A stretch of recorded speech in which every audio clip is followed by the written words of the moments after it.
Sugeng Injing, dulur-dulur sedaya. Semoga keberkahan hari ini selalu menyelimuti langkah kita. Seringkali kita merasa sudah bersemangat setelah menonton video motivasi, lalu kebingungan saat mau melangkah. Rasanya seperti bara api yang menyala di dada, tapi kaki seolah terpaku di bumi. Dalam falsafah Jawa, kita mengenal istilah ngelmu iku kalakone kantilaku. Ilmu itu hanya akan menjadi nyata jika dijalankan dengan tindakan. Disinilah sering terjadi kemacetan. Kita punya mimpi setinggi langit, tapi logika kita malah sibuk menghitung hambatan yang membuat kita takut melangkah. Dalam kacamata ilmiah, otak kita memang dirancang untuk mencari kenyamanan atau homeostasis. Ketika kita ingin berubah secara drastis, otak akan mengirimkan sinyal bahaya karena kita keluar dari zona nyaman. Secara psikologis, ini disebut sebagai resistance to change. Namun sebagai insan yang beriman, kita punya senjata rahasia untuk menembus dinding ketakutan ini, yaitu niat yang tulus atau lillahi ta'ala. Kunci utamanya bukan sekadar kerja keras tanpa arah, melainkan menyelaraskan niat dengan kemanfaatan. Cobalah cek kembali impianmu. Apakah isinya hanya tentang aku ingin kaya, aku ingin pamer, atau aku ingin hebat? Jika fokusnya hanya pada ego pribadi, perjalananmu akan terasa berat karena kamu hanya mengandalkan tenaga sendiri. Namun jika tujuanmu diubah menjadi jalan untuk melayani atau ngabdi, bagaimana keahlianmu bisa memudahkan hidup orang lain? Bagaimana bisnismu bisa membuka pintu rezeki bagi sesama? Maka disitulah mestakung atau semesta mendukung akan terjadi. Dalam Islam, ini sejalan dengan hadis bahwa sebaik-baik manusia adalah yang paling bermanfaat bagi orang lain.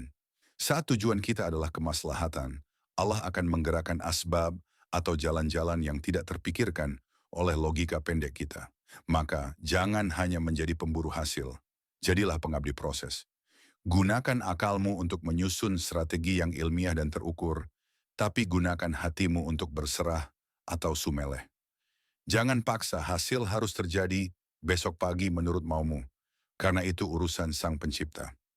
Tugas kita hanyalah menjadi duta semesta yang terus menebar manfaat.